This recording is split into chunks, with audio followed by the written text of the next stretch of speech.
بسم اللہ الرحمن الرحیم. اسٹوڈنٹ کریں گے the fall of the Roman empire chapter 1 from window to world history updated edition national curriculum of Pakistan 2022 اور کلاس 7 کی یہ بک ہے for army public school and colleges system. اس کا پیج نمبر 4 ہے جس میں ہم آج پڑھیں گے origin of feudalism and the medieval Europe. اصل میں جاگیردارہ نظام کہاں سے شروع ہوتا ہے اور میڈیول یورپ کس قسم کا دور تھا، اس کی سوسائٹیز کیسی تھیں، اس وقت پولیٹیکل اکنامیکل اور سوشل سسٹم کس طرح ڈیولپ ہوا تھا، اس کے بارے میں ہم آج اس میں ریڈ آؤٹ کریں گے. فیوڈلزم جو ہوتا ہے اس کو جاگیردارہ نظام کہتے ہیں، جیسے کہ کراچی کے اندر بڑے بڑے جاگیردار ہیں اور سردار سسٹم جو ہے نا اس ٹائپ کا. تو the feudal system in the medieval European societies was a political, economic and social system developed between the 10th and 13th century. تقریباً 10 سے 13ویں صدی کے بیچ میں، یہ ان 300 سالوں کا جو عرصہ بنتا ہے نا، اس میں کافی جاگیردارانہ نظام چلتا تھا یورپ کے اندر. اب تو خیر وہ بہت سمجھدار ہیں، اب بڑے اپنے آپ کو وہ ہائی فائی سمجھتے ہیں اور سب کے رائٹس کے بارے میں ان کو پتہ ہے، لیکن اس وقت بالکل یہی حال تھا کہ سردار ہوا کرتے تھے یا نوبلز ہوا کرتے تھے جو اپنے آگے لوگوں کو رکھا کرتے تھے، لوگوں کی زمینوں کو استعمال کیا کرتے تھے اپنی جو ہے نا چیزوں کو پورا کرنے کے لیے یا اپنے آپ کو سکون اور آسائش دینے کے لیے. The feudal societies were divided into 4 social hierarchies based on local administrative control and distribution of land. اب کیا تھا کہ یہ انہوں نے درجہ بندیاں کی ہوئی تھی، معاشرتی درجہ بندی کی گئی تھی کہ سب سے اوپر جو ہے نا 4 حصوں میں اس کو تقسیم کیا گیا تھا، کیٹیگرائز کر دیا گیا تھا کہ سب سے اوپر بادشاہ ہوگا، اس کے بعد اس کے ٹیننٹس چیفز یا نوبلز ہوں گے یعنی عمراء اور شاہی لوگ، اور اس کے بعد نائٹس یا لارڈز کی جو ہے نا رینکنگ آتی تھی یا کیٹیگری آتی تھی.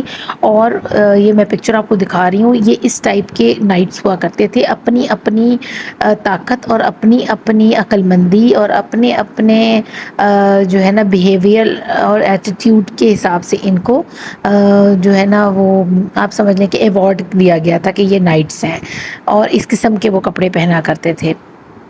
اور سب سے اینڈ میں پیسنٹس کو رکھا گیا تھا جو کہ سب سے اہم حالانکہ درجہ تھا، لیکن اس کو سب سے نیچے رکھا گیا تھا اور ان کو اٹھنے نہیں دیا جا رہا تھا. جیسا کہ آج کل کے دور میں بھی کسان اگر نہ ہو تو ہمارے گھر میں کھانا نہ پک سکے، تو کسان کو جتنی ہمیں فیسیلیٹیشن ہونی چاہیے اس کے لیے یا اس کو فیسیلیٹیٹ کرنا چاہیے ہم اتنا نہیں کرتے، بلکہ اس کو ہم دبا کر رکھتے ہیں.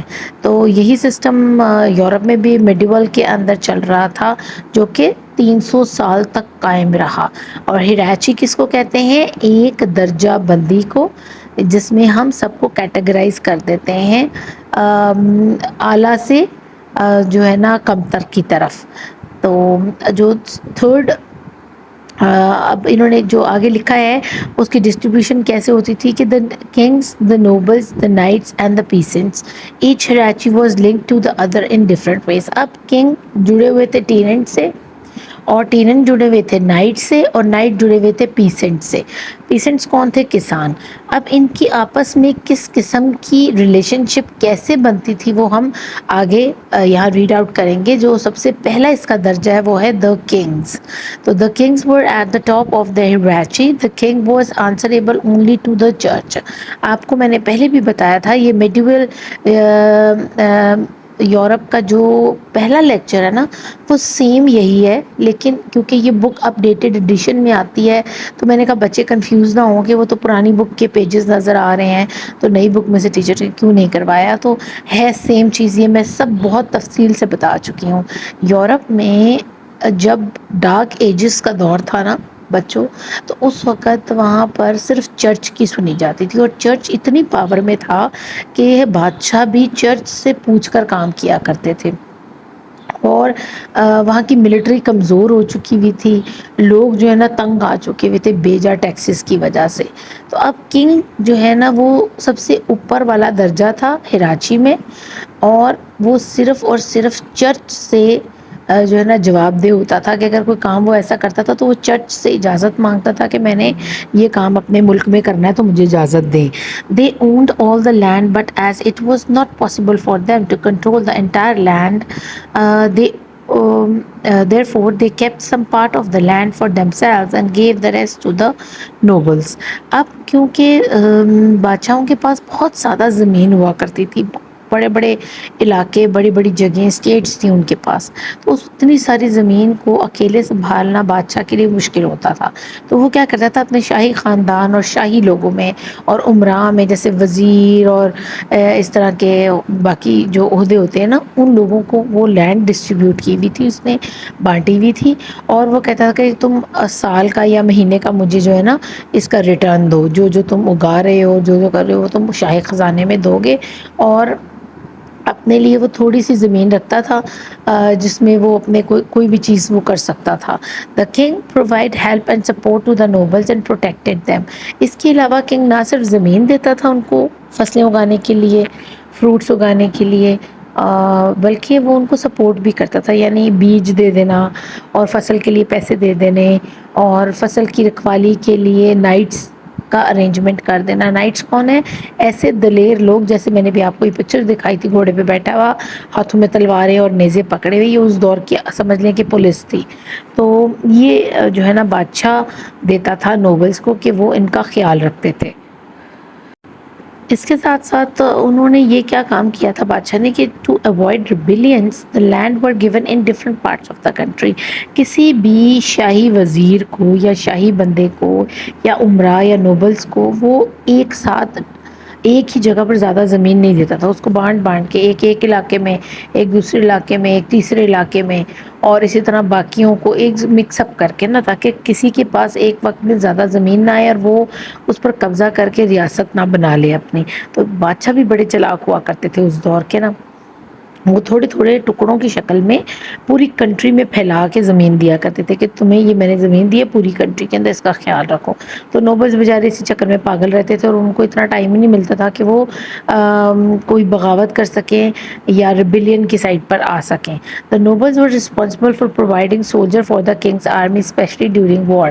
اور اب نوبلز ان ریٹرن کیا کرتے تھے بادشاہ کو، جو بادشاہ نے ان کو لینڈز دی ہیں اور پروٹیکشن دی ہے اور پیسے ویسے دیے ہیں اپنی لینڈ کو چلانے کے لیے، اب نوبل کا یہ کام ہوتا تھا کہ وہ اپنے علاقے میں، کیونکہ پورے ملک میں ان کو وہ زمینیں دی جاتی تھیں، اوپر انہوں نے لوگوں کو کام پہ لگانا ہوتا تھا، تو اب ان کا کام یہ بھی ہوتا تھا کہ اگر جنگ ہو جاتی ہے تو اس صورت میں بادشاہ کی آرمی کے لیے جو لڑکوں کا یا آدمیوں کا بندوبست ہے نا، وہ ان نوبلز نے کرنا ہے، اپنے اپنے علاقوں میں سے جوان لڑکوں کو آرمی میں بھیجنا ہے. The tenants in chief nobles. The rich nobles were granted land by the kings. اب ہم tenants in chief یا nobles کے بارے میں پڑھتے ہیں. tenant in chief اور nobles یہی ہے کہ شاہی وزیر اور عمراء وغیرہ جو ہے نا، اب وہ ان کی زندگیاں کیسی تھی، اور وہ اس میڈیول یورپ کے اندر کون سیکنڈ درجہ بندی کے اندر ان کے اوپر کیا کیا ذمہ داریاں بنتی تھیں. یہ کافی امیر لوگ ہوا کرتے تھے اور ان کو بادشاہوں کی طرف سے زمین دی جاتی تھی. They had their own system of governance, taxation and law. انہوں نے اپنا ایک سسٹم بنایا ہوا تھا جس سے وہ اپنے علاقوں کو گورن کرتے تھے، ان کی دیکھ بھال کرتے تھے اور ٹیکسز وصول کرتے تھے لوگوں سے، اور قوانین بھی انہوں نے اپنے بنائے ہوئے تھے.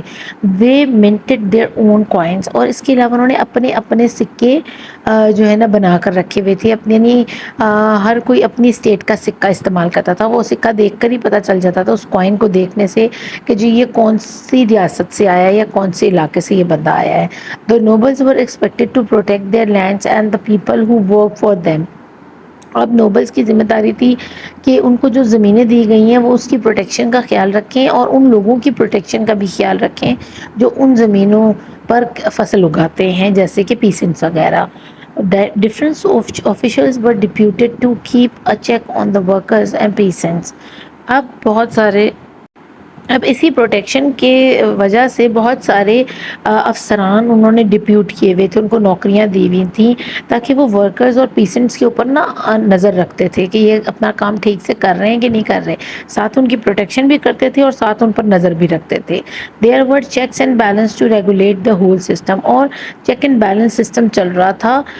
جتنے بھی آفیشلس تھے نا جو ڈیپیوٹ ہوئے ہوئے تھے پیسنٹ اور ورکرز کے اوپر، وہ جا کر عمراء کو بتاتے تھے، اور پھر عمراء آگے جا کے کنگ کو خبر دیا کرتے تھے کہ ہمارے علاقے میں یہ کام اس طرح چل رہا ہے، یہ فصل اس طرح اتنے لوگ کام کر رہے ہیں. تو ایک پراپر طریقے سے بیلنس وے کے اندر یہ چیز چل رہی تھی. اب ہیراچی کے اندر جو تیسرا درجہ بنتا ہے وہ نائٹس یا لارڈس کا بنتا ہے. The knights also called lords were considered the representative of the powerful nobles. اب نوبلس خود کسی سے آگے جا کے بات نہیں کرتے تھے، نہ ورکرز سے، نہ پیسنٹ سے، نہ کسی اور آفیشیل بندے سے. انہوں نے آگے اپنے یہ نائٹس رکھے ہوتے تھے جن کو آپ کو یہ پکچر نظر آ رہی ہے، اور ہر نائٹ کے ذمے ایک الگ کام تھا. اس لیے آپ ان کی ڈریسنگ بھی دیکھ سکتے ہیں کہ یہ الگ الگ کپڑوں میں ہیں، ان کے الگ الگ سوٹ انہوں نے پہنے ہوئے ہیں. To attain knighthood they had to follow a code of conduct known as chivalry. اب ان نائٹس کو ایک کوڈ آف کنڈکٹ تھا، یعنی ضابطہ اخلاق تھا ان کا ایک، اور وہ اگر اس پر عمل نہیں کرتے تھے نا تو پھر وہ نائٹ ہوڈ سے خارج ہو جاتے، ان کو وہ رینک نہ ملتا نائٹ ہوڈ کا. نائٹ ہوڈ کیا ہے یا شیولری کیا ہے؟ یہ ایک ایوارڈ ہے جس میں ایک بندہ پولیس کے محکمے میں، اور وہ اتنا کائنڈ ہے بچوں سے، عورتوں سے، جس سے وہ بات کر رہے ہیں یا جس کی وہ پروٹیکشن کر رہے ہیں، ان کا ہمبل ہونا، ان کا کائنڈ ہونا، ان کا بریو ہونا، ان کا لائل ہونا، یہ ساری چیزیں شیولری ایوارڈ میں آتی تھی یا کوڈ آف کنڈکٹ تھا، ان کا ضابطہ اخلاق تھا کہ انہوں نے اس دائرہ کار میں رہتے ہوئے اپنا کام سر انجام دینا. وہ کسی کو ڈانٹ نہیں سکتے، کسی پہ روب نہیں جما سکتے، عزت کے ساتھ بات کریں گے. تو the nobles sublet their land to the knights who in return granted the land to the peasant on lease. اب نوبلز کیا کرتے تھے؟ بادشاہوں سے ملی ہوئی زمینوں کو ان لارڈز یا نائٹس کے حوالے کر دیتے تھے. اب سب لوگ ان کی عزت کرتے تھے کیونکہ یہ لوگ جو نائٹس تھے یہ بھی اچھے طریقے سے پیش آیا کرتے تھے، اور لوگ ان سے ڈرتے بھی تھے ان کی بریوری کی وجہ سے، کیونکہ یہ اسٹرانگ بھی ہوتے تھے اور ان کو لڑنا بھی آتا تھا اور ان کے پاس ہتھیار بھی ہوتے تھے. لیکن یہ روب نہیں جما سکتے تھے کسی کے اوپر، کسی کے ساتھ زیادتی نہیں کر سکتے تھے. تو لوگ خیال کرتے تھے اس چیز. جیسے اب ہم اپنی آرمی کی بڑی عزت کرتے ہیں نا، پولیس کی اتنی نہیں کرتے کیونکہ وہ زیادہ کرپٹ ہو چکی ہوئی ہے. اللہ کرے کہ ہماری پولیس میں بھی کافی اچھے لوگ آ گئے ہیں اب، لیکن جس طرح ہم آرمی مین کی جو ہے نا عزت کرتے ہیں نا، اس طرح یہ لوگ اپنے نائٹس کی عزت کیا کرتے تھے. اب بادشاہ سے ملی ہوئی زمین نوبلز نائٹ کے حوالے کرتے تھے کہ تم جاؤ اور آگے ان زمینوں کو جو ہے نا لوگوں کو رینٹ آؤٹ کرو، لوگوں کو لیز پر دے دو. لیز کیا ہوتی ہے؟ ایک بندہ جیسے میں ہوں، میں نائٹ سے اگر زمین لے رہی ہوں تو میں 1 سال کی کرائے کے اوپر اس سے وہ زمین دوں گی، اور اس کو 6 مہینے بعد یا 1 سال کے بعد ایک خاص رقم ادا مجھے کرنی ہوگی جو میری اس کے ساتھ طے ہوئی ہے کہ میں تمہاری یہ زمین استعمال کر رہی ہوں فصل اگانے کے لیے، اور میں فصل کا کچھ حصہ اور زمین کے کرایہ تمہیں دوں گی 6 مہینے بعد یا 1 سال بعد. تو اسی طرح اب نائٹس کیا کرتے تھے؟ وہی گرانٹیڈ زمینیں جو پیچھے سے فری آئی ہیں آگے پیسوں پر دیا کرتے تھے پیسنٹ سے. اب ان سے کام بھی لیتے تھے، فصل کا حصہ بھی لیتے تھے. If the knight did not perform their duties well, their title was revoked and their lands were taken back. اب نائٹس کو بھی اس چیز کا فائدہ ہو رہا تھا کہ ان کو تو پیچھے سے فری لینڈز ملی ہوئی تھی نوبلز کی طرف سے، اور نوبلز کو گرانٹ ہوئی تھی کنگ کی طرف سے. اب انہوں نے اگر اپنی ڈیوٹیز ٹھیک طریقے سے نہیں کرتے تھے، یا پیسنٹ سے صحیح کام نہیں کرواتے تھے، یا ورکر سے صحیح کام نہیں کرواتے تھے، تو ان کو اس عہدے سے خارج کر دیا جاتا تھا، ہٹا دیا جاتا تھا، اور ان سے جتنی پاور ہے یا ان سے جتنی لینڈ ہے وہ واپس لے لی جاتی تھی. یعنی نوبل ان سے واپس اپنی لینڈ لے لیتے تھے. اب ہم ہیراچی کے سب سے نیچے والے درجے یعنی پیسنٹس کی طرف چلتے ہیں، اور پیسنٹ کہتے ہیں کسان کو. The most important group of the feudal hierarchy were the peasants. اب اس جاگیردارانہ نظام کا جو سب سے امپورٹنٹ گروپ تھا نا وہ یہی پیسنٹس تھے. They worked on the land given by the knights. اور وہ ان زمینوں پر کام کرتے تھے جو کہ نائٹس ان کو دیا کرتے تھے لیز کے اوپر. The peasants were categorized into 2 groups. اب پیسنٹ کے بھی آگے 2 درجے ہوتے تھے، 2 طبقے ہوتے تھے، 2 گروپس ہوتے تھے، فری اینڈ بانڈیڈ. کچھ تو آزاد ہوتے تھے یعنی جو لیز پر زمین لے کر کام کرتے تھے ان کی اپنی مرضی ہوتی تھی، اور کچھ بانڈیڈ تھے یعنی وہ ڈیلی ویجز کے اوپر، یا انہوں نے کوئی قرضہ لیا ہوتا تھا نائٹ سے تو اس چکر میں نا وہ پھنس جاتے تھے یہاں پر. جیسے کہ یہاں بھی جاگیردارانہ نظام میں اگر ایک بندے نے قرضہ لیا نا تو اس کی پوری نسل جو ہے نا وہ قرضہ اتارتے اتارتے مر جاتی ہے، اور جاگیرداروں کے کام کر کر کے فری میں مر جاتی ہے. اب free peasants cultivated the rented land and paid the lot. جو فری پیسنٹس ہوتے تھے وہ کیا کرتے تھے؟ اب لیز پر لینڈ لیتے تھے نائٹ سے، اور نائٹ کو لارڈ بھی کہا جاتا ہے. ٹھیک ہے, تو یہاں آپ نے گھبرانا نہیں تھا کہ یہ لارڈس کس کے بارے میں بات کریں. تو نائٹ اور لارڈ دونوں ہی آپ کہہ سکتے ہیں. جیسے ہم کہتے ہیں نا لینڈ لارڈ, تو جن کی وہ لارڈ سے جو وہ زمین لیتے تھے نا اس پر وہ کام کرتے تھے, اور بدلے میں ان کو کیا کرتے تھے کہ اپنے جو کلٹیویٹ کیا ہوتا تھا انہوں نے, جو بھی فصل اگائی ہوتی تھی اس میں سے وہ پے کرتے تھے لارڈ کو جب وہ فصل بکتی تھی. The bonded peasant worked on their lords land and in return they were given a small piece of land for sustenance. اب جو نائٹس ہیں نا, جو بانڈیڈ پیسنٹس ہیں, ان کو نائٹ کیا کرتے تھے کہ ان کو زمینوں پر کام کرواتے تھے دن رات کافی بڑے علاقے پہ. ٹھیک ہے, اور ان کو اس بدلے میں کیا دیا ہوا تھا, چھوٹا سا زمین کا ٹکڑا جہاں وہ اپنے لیے تھوڑی سی فصل اگا سکیں, یہی کوئی 5 10 20 مرلے کی جگہ, اور وہیں ان کا گھر ہوتا تھا, وہیں کچن ہوتا تھا, وہیں سب کچھ انہیں کرنا ہوتا تھا. اور یعنی ان سے جو فصلوں کا اگانا اور فصلوں کا خیال رکھنا اور لینڈ کی کلٹیویشن فری میں کرائی جاتی تھی بغیر کسی پیسے کے. اور اس بدلے میں اس پیسنٹ کو, جو بانڈیڈ پیسنٹ ہے جو لیز پر وہ زمین نہیں لے سکتا, تو اس کو کیا کیا جاتا تھا کہ چھوٹا سا زمین کا ٹکڑا دے دیا جاتا تھا کہ اس کا گزر بسر ہوتا رہے. They also supplied food to the knights. اس کے علاوہ اب وہ اپنی زمین پر جو کچھ اگاتے تھے نا اس میں سے بھی وہ نائٹس کے گھروں میں سبزیاں اور پھل اور ایسی چیزیں پہنچایا کرتے تھے. اگر مرغیاں رکھی ہوئی ہیں یا کوئی جانور رکھا ہے تو وہ بھی اس کا گوشت بھی پہنچاتے ہوتے تھے. تو جو فری پیسنٹس ہیں ان کے مقابلے میں جو بانڈیڈ پیسنٹ تھے وہ کافی زیادہ نقصان میں تھے اور ان پہ زیادہ ظلم کیا جاتا تھا. Chief characteristics of feudalism. اب جو سب سے اہم خصوصیات ہیں نا جاگیردارانہ نظام کی, وہ کیا ہیں اس کے بارے میں ہم ڈسکس کریں گے. لیکن یہاں پر ایک انفارمیشن پرومپٹ ہے, اس کو پڑھ لیتے ہیں. 3 field system was introduced during the period of feudalism. One field was planted with wheat or rye in autumn. The second field was used in spring to grow beans, lentils, oats, and barley. The third field lay fallow. Each year the use was rotated among the 3 fields. اب کیا تھا کہ 3 قسم کے کھیت کا system جو ہے نا وہ اسی دور میں جو ہے نا انٹروڈیوس کروایا گیا, متعارف کروایا گیا. اس میں ہوتا کیا تھا کہ ایک سال میں صرف ایک ہی کھیت کو استعمال کیا جاتا تھا, ٹھیک ہے, اور باقی 2 کھیت کو چھوڑ دیا جاتا. یعنی ایک کھیت میں انہوں نے پلانٹ کرنا ہوتا تھا گندم یا جو وغیرہ لگا لیا کرتے تھے وہ سردیوں کے موسم میں. سیکنڈ فیلڈ کے اندر وہ اسپرنگ کے موسم میں مٹر وغیرہ اور بینز اور دالیں اور اوٹس وغیرہ اور بارلے جو وغیرہ وہ اگاتے تھے. اور تھرڈ فیلڈ کو ایسے ہی چھوڑ دیا جاتا تھا. اور ہر سال روٹیٹ کیا جاتا تھا, یعنی ایک فیلڈ کو خالی رکھا جاتا تھا ہر سال. جیسے کہ ایک کی باری ہے تو اگلے سال اس کی باری نہیں, اس سے اگلے والے کی باری ہے فری رہنے کی. اس طرح وہ سمجھتے تھے کہ زمین کو اگر ہم ایک سال اس پر کچھ نہیں اگائیں گے تو اس میں دوبارہ سے جان آ جائے گی اور زیادہ اچھی فصل اگے گی ایک سال چھوڑنے کے بعد. تو اس طرح روٹین میں 3 فیلڈ ہوتے تھے لیکن یوز صرف 2 ہوتے تھے اور ایک کو فری چھوڑا جاتا تھا.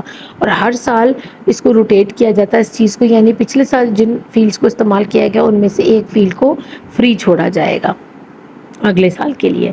اب چیف کریکٹرسٹک کی طرف چلتے ہیں فیوڈلزم کے. Feudalism was a dominant and complex social system in medieval Europe. Medieval Europe میں جاگیردارانہ نظام جو ہے نا وہ ایسا ہی تھا کہ غازبانہ نظام تھا اور کمپلیکس معاشرتی نظام تھا کہ کمتر لوگوں کو جو ہے نا کمتری کا شکار کیا جاتا تھا یا کمپلیکس کیا جاتا تھا اور ان کو وہ سہولیات نہیں دی جاتی تھیں.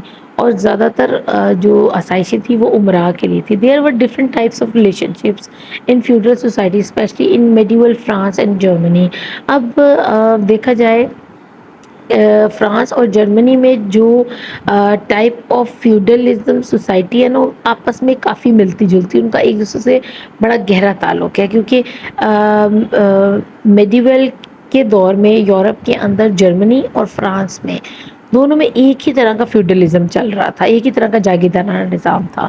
ان England feudalism evolved in its own ways. England میں بھی جو آج اپنے آپ کو بہت جو ہے نا ایڈوانس قسم کی سوسائٹی سمجھتے ہیں, اس ان کے اندر بھی یہ جاگیردارانہ نظام تھا، لیکن ان کے اپنے طریقے تھے. Different terms were coined for different kinds of arrangements. اب انہوں نے اپنے اپنے طریقے سے چیزوں کو لے کر چل رہے تھے. وہ انگلینڈ والے اپنے طریقے سے چلتے تھے، فرانس جرمنی اپنے طریقے سے چل رہا تھا فیوڈلزم کو لے کر. کہیں کسی کو آسانی دی گئی تھی، کہیں کسی پر بہت سختی کی گئی تھی. however certain features were attributed to all societies. لیکن جو یہ چار میں آپ کو نیچے بتاؤں گی نا فیچرز، وہ تقریباً ان تینوں کے اندر پائے جاتے تھے. یعنی فرانس میں، جرمنی میں اور انگلینڈ میں یہ چیزیں سیم تھیں. اب سب سے پہلا جو فیچر تھا وہ یہ تھا فیوڈلزم کا. the kings received taxes, military aid and sometimes food from their vassals. The peasants in return were protected by the crown. This system was based on the rule of give and take. اب king کیا کرتے تھے؟ بہت heavy taxes وصول کیا کرتے تھے. اس کے علاوہ ملٹری ایڈ، میں نے آپ کو بتایا تھا نا کہ اگر نوبلز کو وہ زمین گرانٹ کرتے تھے نا، لینڈ گرانٹ کرتے تھے، تو اس کے بدلے میں وہ کہتے تھے کہ تم اپنے علاقوں کے نوجوانوں کو ملٹری کے اندر بھیجو، وہ میرے لیے لڑے. اس کو ملٹری ایڈ کہتے ہیں. اور اس کے علاوہ کھانے پینے کی اشیاء یعنی غلہ وغیرہ، اناج جو بھی فصلوں پر اگایا جاتا تھا، جو لینڈ دی جاتی تھی کنگ کی طرف سے. اور وہ اپنے ویسلز کون ہیں؟ وہ لوگ جیسے نائٹس اور یہ نوبلز وغیرہ، ان کو ویسلز کہتے ہیں جن کو لینڈ گرانٹ کی گئی ہو، فری میں دی گئی ہو. تو اب وہ کیا کرتے تھے؟ وہ پیسنٹس کو پروٹیکشن کے بدلے میں کنگ کو اپنی زمین کا اگا ہوا اناج بھیجا کرتے تھے، اور اس کے بدلے میں کنگ ان کے پیسنٹس کو پروٹیکٹ کیا کرتے تھے. بائی دا کراؤن کا مطلب یہی ہے کہ جو بادشاہ ہے نا، اس کی ذمہ داری ہوتی تھی کسانوں کا خیال رکھنا. حالانکہ کسانوں کا کیا خیال رکھنا ہے، انہوں نے تو ظلم کیا ہوا تھا کسانوں کے اوپر. This system was based on the rule of give and take. اور یہ سسٹم ایسے ہی چل رہا تھا کہ ادلا بدلی تھی، تم دو اور مجھ سے لو، اس طرح کر کے ایک ہاتھ لے ایک ہاتھ دے والا سسٹم تھا. The lands were not given at one place to avoid the threat of rebellion. Loyalty was very important in this system. اب بادشاہ کیونکہ چالاک تھے، ان کو پتا تھا کہ ہم نے ایک جگہ کسی بھی نوبل کو کٹھی زمین ہی دینی، کہ کہیں وہ وہاں بارڈر لائن کر کے تو وہ کہے جی یہ میری ریاست ہے، یہ میری اسٹیٹ ہے، کوئی ادھر انٹر نہیں ہو سکتا. اس لیے وہ توڑ توڑ کے زمینیں دیتے تھے الگ الگ دور دور کے علاقوں میں، کہ 1-2 ایکڑ ایک جگہ دے دی، آدھی کراچی میں دے دی، اسلام آباد میں دے دی، اس طرح دور دور کے علاقوں میں دیتے تھے، ایک جگہ کٹھی نہیں دیتے تھے. کیونکہ ان کو خدشہ تھا کہ کہیں یہ میرے خلاف بغاوت نہ کر دیں یہ جو نوبلز ہیں آپس میں مل کر. اب نمبر 3 جو فیچر ہے تینوں میں سیم، وہ یہ تھا کہ all parts of the feudal system from the crown to peasant depend on each other. جس طرح یہ ہیرارچی کا سسٹم چل رہا ہے، درجہ بندی کا، کہ کنگ سے سٹارٹ ہوتا ہے، دین پھر نوبل، نائٹس اینڈ پیسنٹ، تو یہ ایک دوسرے سے ریلیشن میں تھے، ایک دوسرے سے کہیں نہ کہیں ڈپینڈنسی میں تھے. اگر کنگ کنگ نے اگر نوبلز کو زمین دی ہے تو اس کے بدلے میں نوبلز کو بھی جو ہے نا کچھ نہ کچھ بادشاہ کو دینا ہے. اور بادشاہ نے خالی زمین نہیں دی، وہ اس کے بدلے میں کیئر کرے گا پیسنٹ کی، وہ پیسنٹس کا خیال رکھے گا. اب the church was also granted a large piece of land. اب 4th نمبر پر جو فیچر آتا نا لاسٹ والا، کہ چرچ جو ہے نا اس کو بہت بڑی زمین دی جاتی تھی، فری میں گرانٹ کی جاتی تھی. کیونکہ آپ کو پتہ یہ ڈارک ایجز کا دور تھا یورپ کے اوپر، اور چرچز کی بہت زیادہ نا چرچ کی سنی جاتی تھی، اور پوپ وغیرہ اور جتنے وہاں کے کیتھولک چرچ تھے وہ لوگ ان کی بڑی عزت کرتے تھے. اور حکومت جو ہے نا انہی کی چل رہی تھی، اصل میں بادشاہ جو ہے نا اس کو کچھ سمجھتا نہیں تھا. since the church was an independent institution it did not pay tax to the king. اور وہ مفتہ لگا ہوا تھا چرچ والوں کا کہ وہ بادشاہ سے اتنی بڑی زمین کا حصہ بھی لے لیتے تھے، اس پہ چاہے جو مرضی اگائیں کھائیں پئیں. انہوں نے نہ تو ٹیکس دینا ہوتا تھا بادشاہ کو، نہ حکومت کو، نہ ان کو کوئی روک ٹوک تھی کسی قسم کی. تو اس قسم کا سین چل رہا تھا میڈیول یورپ کے اندر. یہ آپ کو قلعہ نظر آ رہا ہے میڈیول کاسل ان یورپ کے اندر. یہ ایک چھوٹا سا محل نما قلعہ ہے جو کہ یورپ میں میڈیول دور کے اندر تعمیر کیا گیا تھا. تو یہ تھا بچوں ہمارا topic origin of feudalism the medieval Europe. اب اس کے امپیکٹ ہم پڑھ لیتے ہیں اور پھر اس کو اینڈ اپ کرتے ہیں یہاں پر اس ٹاپک کو. From 14th century onward, feudalism began to weaken due to the following reasons. اب feudalism جاگیردار نظام کو ڈکلائن کب شروع ہوا، وہ کمزور کب پڑنا شروع ہوا؟ تقریباً 300 سال 14ویں صدی میں جا کر. The Black Death plague spread throughout Europe, killing more than a quarter of the population of Europe during 1347 to 1352 CE. اگر آپ میرا پچھلا لیکچر پڑھ سن لینا تو آپ کو کلیئر ہو جائے گا، یہ سیم وہی ساری باتیں ہیں کہ کس طرح ایک بلیک ڈیتھ پلے آیا تھا، ایک خاص قسم کا کیڑا تھا جو جانوروں کو کاٹتا تھا، اور پھر جب وہ انسان کو کاٹتا تھا تو ان کو فلو اور اس طرح آہستہ آہستہ بخار، اور پھر وہ موت کی وادی میں چلے جاتے تھے. تو اس کو بلیک ڈیتھ پلے کہا جاتا تھا. ایک جس طرح ایپیڈیمک ہوتا ہے نا، یا آپ کو کہہ سکتے ہیں کہ جس طرح طاعون پھیلا تھا چوہوں سے انڈیا کے اندر، تو بہت دنیا 40 لاکھ بندہ تقریباً مر گیا تھا اس بیماری کی وجہ سے. تو اس نے یورپ کو بہت ہٹ کیا اس دور میں، اور اس کی کافی زیادہ تقریباً آدھی جو ہے نا A1/4 پاپولیشن جو ہے نا مر گئی 1347 سے 1352 میں. اتنی تیزی کے ساتھ لوگ مرے. Since the crisis caused severe shortage of labour the bond of federalism weaken. اب کیونکہ زیادہ تر غریب اس چیز کا شکار ہو رہے تھے، تو فصلوں پہ کام کرنے والے کسانوں کی کمی آ گئی. اب جاگیردارہ نظام تو چل ہی انہی غریبوں پر رہا تھا، انہی پیسنٹس اور ورکرز پر چل رہا تھا. تو جب ان کی جو شارٹیج ہوئی، لیبر کی شارٹیج ہوئی، تو فصلیں خراب شروع ہونا ہو گیا. آپ کو پتہ ہے ایک بہت بڑے علاقے میں جب فصل ہوگی تو اس کو 10 بندے کور نہیں کر سکتے، اس کے لیے 200 250 300 بندہ چاہیے. تو جب اتنی تیزی سے لوگ مر رہے تھے تو کس نے خیال کرنا تھا فصلوں کا؟ تو اس کی وجہ سے بہت زیادہ فرق پڑا. سیکنڈ نمبر پہ the growing power of monarchy and nobility led to rebellion by the peasants as they wanted to liberate themselves from the chain of feudalism. اب آہستہ آہستہ جو بادشاہ کی اور نوبلز کی جو ان کے اوپر جو ہے نا حکم چلانا اور ان کے ساتھ زیادتی اور ان کی پاور کا بڑھ جانا. monarch سسٹم کیا ہے؟ بادشاہی نظام. تو انہوں نے وہ تنگ آ گئے، انہوں نے کہا ہم سارا دن محنت کرتے ہیں، جو کچھ ہم کماتے ہیں وہ تم اڑا دیتے ہو اور ہمیں اس قسم کی سہولیات نہیں دیتے، تو ہم ان زنجیروں سے نا فیوڈلزم کی اپنے آپ کو آزاد کرنا چاہتے ہیں، اس جاگیردار نظام کی زنجیر کو توڑنا چاہتے ہیں. تو اب کیا ہوا، پیسنٹس نے جو ہے نا کھڑا ہونا، بغاوت کرنی شروع کر دی اس monarchy اور nobility کے جو سسٹم کی طرف. اب third number per by the and of 13th century Commerce evolved and coin money was established. Hence, specific local lords could pay money instead of performing military services for the king. اب 13ویں صدی میں commerce اتنی زیادہ بڑھ گئی، تجارت یا اس جو کہ نا معاشیات کا جو ہے نا سلسلہ وہ اتنا بڑھا کہ کوائنز بہت زیادہ اور منی چلنا شروع ہو گیا بجائے اناج کے. پہلے وہ بادشاہ کو کیا کیا کرتے تھے نوبلز؟ اناج دیا کرتے تھے لینڈز کے بدلے میں. اب وہ پیسے دینا شروع ہو گئے کہ جی آپ ہم سے پیسے لے لیں، ہم اناج نہیں دے سکتے. تو اسی لیے جو ہے نا لوکل لارڈز کو جو ہے نا وہ پیسے دے کے بادشاہ کو، تو اس کی بجائے کہ وہ ملٹری ایڈ دیتے یا نوجوانوں کو بادشاہ کے لیے بھیجتے، انہوں نے اس کے بدلے میں پیسے دینا شروع کر دیے بادشاہ کو کہ ہم نہ تو آپ کو جوان پرووائڈ کر سکتے ہیں اپنے علاقوں کے، اور نہ ہی ہم آپ کو اناج بھجوا سکتے ہیں. تو آپ پیسے لے لیں اور پیسوں کے بدلے جو ہے نا آپ کر لیں جو بھی آپ نے کرنا ہے، خریداری کرنی ہے اناج کی، یا آپ نے لوگوں کو نوکریوں پہ رکھنا ہے، اپنی ملٹری کو انکریز کرنا ہے. فورتھ میں آ جاتا ہے trading activities flourished and the peasants moved to the towns where they were free to make a living of their own choice. اب ٹریڈنگ ایکٹیویٹیز فلورش ہوئیں، کافی زیادہ گرو ہوئیں، پھلی پھولی، یعنی تجارت کی جو ایک دوسرے سے جو ہے نا ایک علاقے سے دوسرے علاقے میں تجارت کا دور شروع ہوا.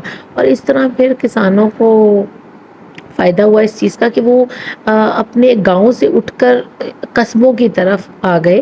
اور قصبہ کیا ہوتا ہے؟ جو شہر کی طرح ہی ہوتا ہے، پورا شہر تو نہیں ہوتا لیکن گاؤں سے بہتر ہوتا ہے. تو اب وہ یہاں پر فری تھے, ان کو کوئی روکنے والا نہیں تھا, ان کے اوپر کوئی لارڈ یا نائٹ نہیں تھا, وہ اپنی مرضی سے اپنی زندگیاں گزار سکتے تھے. Fifth one is the noble became weaker, hence their land and power was lost. Soldiers were paid wages and a centralized government was established. اب نوبلس کا بھی برا وقت شروع ہو گیا, کیونکہ ان کو گرانٹ کی گئی تھی زمینیں بادشاہ کی طرف سے, اور اس کے اوپر جو وہ پیسنٹ سے کام لیا کرتے تھے, اب ورکرز تو کم ہو گئے, کچھ مر گئے اور کچھ ٹاؤنز کی طرف شفٹ کر گئے, گاؤں میں کم لوگ رہنے لگے.